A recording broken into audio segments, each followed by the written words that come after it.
গল্পটি শুরু হয়ে এক বিখ্যাত গায়িকাকে নিয়ে, যিনি এখন মারাত্মক অসুস্থ হয়ে শয্যাশায়ী। তার সন্তানরা সবাই তার সঙ্গেই ছিল। তার বড় মেয়ের নাম ছিল রিনি। তারা তাদের মায়ের চিকিৎসার জন্য সব সঞ্চয় খরচ করে ফেলেছিল, কিন্তু গত 1 বছরে তার অবস্থার কোনো উন্নতি হয়নি। মায়ের অসুস্থতার কারণে তাদের জীবন যেন থমকে গিয়েছিল। তাই রিনি সিদ্ধান্ত নেয় সবাই আবার নিজেদের স্বাভাবিক জীবনে ফিরে যাবে। প্রয়োজনে ডাক দেওয়ার জন্য তারা মায়ের পাশে একটি ঘণ্টা রেখে যায়। শিশুরা আবার স্কুলে যেতে শুরু করে। তার ছোট ছেলে টনি মাকে খুব ভালোবাসত, কারণ মা সবসময় তাকেই সবচেয়ে বেশি যত্ন করতেন। সে প্রতিদিন বাড়ি ফিরে মায়ের চুল আঁচড়ে দিত। কিন্তু একদিন অদ্ভুত কিছু ঘটে। আঁচড় দিতে গিয়ে দেখা যায় মায়ের সব চুল ঝরি পড়ছে। হঠাৎ জোরে বাতাস বয়ে জানালা খুলে যায়। টনি জানালা বন্ধ করতে গিয়ে দেখে তার মা ভয়ে জানালার বাইরে তাকিয়ে আছে, যেন সে কোনো ভূত দেখেছে। টনিও ভয় পেয়ে ঘর থেকে বেরিয়ে যায়। পরের দিন দুপুরেও একই ঘটনা ঘটে। রিনি যখন মায়ের জন্য খাবার নিয়ে আসে, সে দেখে তার মা ভয়ে সিলিংয়ের দিকে তাকিয়ে আছে। রিনি চলে যেতে চাইলে মা থালা ফেলে দিয়ে তাকে থামানোর চেষ্টা করে এবং জোরে ঘণ্টা বাজাতে থাকে। কিন্তু রিনি ভাবে মায়ের অবস্থা আরও খারাপ হয়েছে এবং সে অকারণেই আতঙ্কিত হচ্ছে। তাই সে আবার ওষুধ খাইয়ে মাকে ঘুম পাড়িয়ে দেয়। রাতে খাবারের সময় টনি রিনিকে জানায় আগের দিন মা জানালার দিকে তাকিয়ে খুব ভয় পেয়েছিল। রিনিও বিষয়টা লক্ষ্য করেছিল। সে বাবাকে বলে তারা যেন বাড়ি ছেড়ে চলে যায়, কিন্তু বাবা রাজি হন না। গভীর রাতে রিনি দেখে বাবা গোপনে মায়ের সঙ্গে কথা বলছে এবং তাকে দেখা মাত্রই চুপ করে যায়। রিনি নিজের ঘরে ফিরে ঘুমাতে যায়। রাতে হঠাৎ মায়ের ঘণ্টার শব্দে রিনির ঘুম ভেঙে যায়। সে মায়ের ঘরে গিয়ে দেখে তার মা জানালার পাশে দাঁড়িয়ে আছে, সাদা বড় একটি কাপড়ে ঢাকা। রিনি অবাক হয়, আবার খুশিও হয়। সে ভাবে তার মা বুঝি সুস্থ হয়ে আবার হাঁটতে পারছে। কিন্তু সে যখন মায়ের কাঁধে হাত রাখে, তখন আবার জোরে ঘণ্টা বাজতে শুরু করে। তখন সে দেখে তার মা আসলে বিছানায় শুয়ে আছে। এতে রিনি ভীষণ ভয় পেয়ে যায়। পিছনে তাকিয়ে দেখে জানালার পাশে দাঁড়ানো মানুষটি উধাও। ভয়ে চিৎকার দিয়ে সে জেগে ওঠে এবং বুঝতে পারে এটা শুধু একটি দুঃস্বপ্ন। কিন্তু চোখ খুলতেই সে আবার মায়ের ঘর থেকে ঘণ্টার শব্দ শুনতে পায়। ভেতরে গিয়ে দেখে সবকিছু তার স্বপ্নের মতোই। তার মা জানালার পাশে দাঁড়িয়ে আছে। সে দ্রুত বিছানার দিকে তাকায়। সেখানে কেউ নেই, মানে জানালার পাশে দাঁড়ানো মানুষটিই তার মা। সে মাকে স্পর্শ করতেই তার মা যন্ত্রণায় কুঁকড়ে পড়ে, তার কোলে ঢলে পড়ে এবং সেখানেই মারা যায়। পরদিন শেষকৃত্য সম্পন্ন হয়। সবাই ভাবে এবার সব স্বাভাবিক হয়ে যাবে, কিন্তু তা হয় না। রিনির সবচেয়ে ছোট ভাই রাতে ঘুম থেকে উঠে বাড়ির পাশের কবরস্থানে একটি ছায়ামূর্তি দেখে চিৎকার করে ওঠে। একই সময়ে টনি তার ঘরে ঘণ্টার শব্দ শোনে। মায়ের ঘরে গিয়ে আলো জ্বালাতেই দেখে ঘণ্টাটি নিজে নিজেই নড়ছে। ভয়ে সে বিছানার নিচে লুকিয়ে পড়ে। পরদিন সকালে রেডিও চালু করতেই গান নয়, ঘণ্টার শব্দ ভেসে আসে। সে ভয়ে রেডিও বন্ধ করে দেয়। তখনই দেখে তার মায়ের চিরুনি হঠাৎ তার হাতে চলে এসেছে। ভয়ে সে সেটি ফেলে দেয়। আলো জ্বালাতেই শব্দ বন্ধ হয়ে যায় এবং চিরুনিও উধাও হয়ে যায়।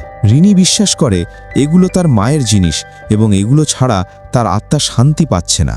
তাই সে পরদিন সেগুলো মায়ের কবরে পুঁতে দেয়। সেই রাতে 2 ছোট ভাই বাথরুমে যেতে উঠে হলওয়ের দেওয়ালে টাঙানো মায়ের ছবিটি দেখে ভয় পেয়ে যায়। তারা ছবিটি ঢাকার জন্য একটি বড় চাদর ছুঁড়ে দেয়, কিন্তু চাদরটি ছবির বদলে যেন অদৃশ্য কোনো মানুষের ওপর পড়ে যায়। এটা দেখে তারা চিৎকার করে ওঠে। সবাই দৌড়ে এসে দেখে সবকিছু স্বাভাবিক, চাদর শুধু ছবির ওপরই আছে। কিন্তু বাচ্চারা বলে তারা সেখানে আরেকজনকে দেখেছিল। রিনি বুঝতে পারে তার মা শান্তিতে নেই এবং এখনও বাড়িতেই আছে। পরদিন সে এক প্রার্থনার আয়োজন করে। সেখানে তার প্রতিবেশী হেন্দ্রার সঙ্গে দেখা হয়। হেন্দ্রা তাকে জানায় সে মায়ের দাফনের সময় এবং বাড়ির আশেপাশে ভয়ঙ্কর এক ছায়া মূর্তি দেখেছে। হেন্দ্রা ও তার বাবা মৃত আত্মা দেখতে ও তাদের সঙ্গে কথা বলতে পারে, কিন্তু রিনি এসব বিশ্বাস না করায় তাদের ডাকেনি। বাড়ি ফিরে রিনি দেখে তার দাদিকে কোথাও পাওয়া যাচ্ছে না। আগের দৃশ্যে দেখা যায় হুইলচেয়ারে থাকা দাদি উঠে বাথরুমের দিকে হাঁটছে। হঠাৎ ছোট ভাই বাথরুমে গিয়ে চিৎকার করে ওঠে। সবাই ছুটে গিয়ে দেখে দাদি কুয়ায় ঝাঁপ দিয়েছে। দাদির মৃতদেহ তোলা হয়। শিশুটি ভয়ে অসুস্থ হয়ে পড়ে। 2টি মৃত্যুর পর রিনি ভেঙে পড়ে। দাদির ঘর পরিষ্কার করতে গিয়ে সে একটি চিঠি পায়, যা এমন এক লোকের উদ্দেশ্যে লেখা ছিল যে আত্মা সম্পর্কে জানে। রিনি বুঝতে পারে হেন্দ্রার কথার পেছনে বড় কোনো রহস্য আছে। হেন্দ্রার সাহায্যে সে ওই ঠিকানায় যায়। লোকটি জানায় সে দাদির শৈশবের বন্ধু ছিল। রিনি নিজের পরিচয় দিল এবং তার দাদি যে চিঠিটা লিখেছিলেন সেটাও তাকে দেখালো। লোকটি তাদের ভেতরে আসতে ডাকল এবং বলল, তোমার দাদি আর আমি ছোটবেলার বন্ধু ছিলাম। আমি তাকে বিয়ে করতে চেয়েছিলাম, কিন্তু সেটা সম্ভব হয়নি। তবুও আমাদের বন্ধুত্ব কখনো শেষ হয়নি। আমি প্রায়ই তোমাদের বাড়িতে যেতাম। আমি যেহেতু আত্মা দেখতে পারতাম, তাই সেখানে ঘটে যাওয়া সব অদ্ভুত বিষয় আমার জানা ছিল। আমি জানতাম তোমাদের মা কখনো সন্তান ধারণ করতে পারতেন না, কিন্তু বহু বছর পর যখন সে আবার সেখানে গিয়েছিল, তখন দেখল তার 4টি সন্তান রয়েছে। তখন সে জানতে পারে তোমাদের মা এক অন্ধকার আচার অনুষ্ঠানের মাধ্যমে সেই সন্তানগুলো পেয়েছিলেন। তিনি এক ধরনের মন্ত্র ব্যবহার করেছিলেন, কিন্তু জানতেন না যে সেটি আসলে শয়তানের সঙ্গে করা এক চুক্তি। লোকটি রিনিকে সেই আচার সম্পর্কে লেখা একটি বই দিল, যা তার মা একসময় করেছিলেন। বাড়ি ফিরে রিনি আর তার ভাই বইটি পড়ে জানতে পারল একটি দানব একজন নারীকে মা হতে সাহায্য করতে পারে, কিন্তু এর বদলে সে শেষ সন্তানটিকে বলি হিসেবে নিয়ে যায়। 4র্থ সন্তানের পর রিনির মা আসল সত্যটা জানতে পারেন। যখন একবার সেই গোষ্ঠীর লোকেরা তার ছেলেকে নিতে এসেছিল, তখন তিনি তাকে বাঁচানোর চেষ্টা করেছিলেন, কারণ তিনি জানতেন ওরা আবার ফিরে আসবে। তিনি ভয় পেতেন ওরা তার সবচেয়ে ছোট ছেলেটাকেই নিয়ে যাবে। নিজের পরিবারকে রক্ষা করার জন্য তিনি আরও সন্তান জন্ম দিতে থাকেন, এই আশায় যে বড় পরিবার হলে হয়তো তারা রক্ষা পাবে। কিন্তু 7ম সন্তানের পর তার শরীর ভেঙে পড়ে এবং তিনি শয্যাশায়ী হয়ে যান। রিনি আর টনি যখন এসব পড়ছিল, তখন টনি আতঙ্কিত হয়ে বলল, আর মাত্র 4 দিন পর আমার জন্মদিন। কিন্তু রিনি তাকে আশ্বস্ত করল কিছুই হবে না। সেই রাতেই সবচেয়ে ছোট ভাইটি বাথরুমে যায়। দরজা খুলতেই সে ভেতরে তার মায়ের আত্মাকে দেখতে পায়। ভয়ে সে একেবারে স্থির হয়ে যায়। পালাতে গিয়ে সে অনুভব করল যেন কেউ তার শার্ট ধরে টানছে। পরে বোঝা গেল শার্টটা আসলে একটি পেরেকে আটকে গিয়েছিল, কিন্তু যে আত্মাটা তার মায়ের মতো দেখতে ছিল সেটি ধীরে ধীরে তার দিকে এগিয়ে আসতে শুরু করল। কিন্তু শেষমেশ সে নিজের শার্টটা ছাড়াতে সক্ষম হয় এবং দৌড়ে পালিয়ে যায়। সে সারা রাত একটি বড় ট্রাঙ্কের ভেতরে লুকিয়ে থাকে। সকালে রিনি তাকে খুঁজে পায়। এখন রিনি তার ভাইদের নিয়ে খুবই চিন্তিত হয়ে পড়ে। তাদের রক্ষা করার জন্য সে প্রার্থনা করার সিদ্ধান্ত নেয়। প্রার্থনা করতে করতে সে অনুভব করল যেন কেউ তার পেছনে দাঁড়িয়ে আছে। সেটা ছিল সেই একই আত্মা যে তার ভাইকে তাড়া করেছিল। রিনি প্রার্থনা শেষ করে পেছনে তাকালো, কাউকে দেখা গেল না। আবার সামনের দিকে ফিরতেই সে দেখল আত্মাটা ঠিক তার সামনে দাঁড়িয়ে। সে এত জোরে চিৎকার করল যে সবাই দৌড়ে এসে পড়ল। রিনি তার বাবাকে বলল, এখন আর এই বাড়িতে থাকা নিরাপদ নয়, আমাদের এখান থেকে চলে যেতে হবে। ভয়ে সে হেনরার বাড়িতে থাকার সিদ্ধান্ত নেয়। ঠিক তখনই রিনি সেই লোকটির কাছ থেকে ফোন পায় যার কাছে দাদির চিঠি ছিল। তিনি রিনিকে সঙ্গে সঙ্গে তার বাড়িতে আসতে বললেন, কিন্তু রিনি তার ভাই বোনদের ছেড়ে যেতে পারল না। তখন হেনরা তার হয়ে যাওয়ার প্রস্তাব দিল। হেনরা সেখানে পৌঁছলে লোকটি তাকে একটি চিঠি দিল এবং বলল, আমি সব কিছু এই চিঠির মধ্যেই লিখে রেখেছি। রিনিকে বলো খুব মন দিয়ে যেন এটা পড়ে। হেনরা বাড়ির পথে ফেরার সময় হঠাৎ তার বাইকের সামনে একটি আত্মা এসে পড়ে।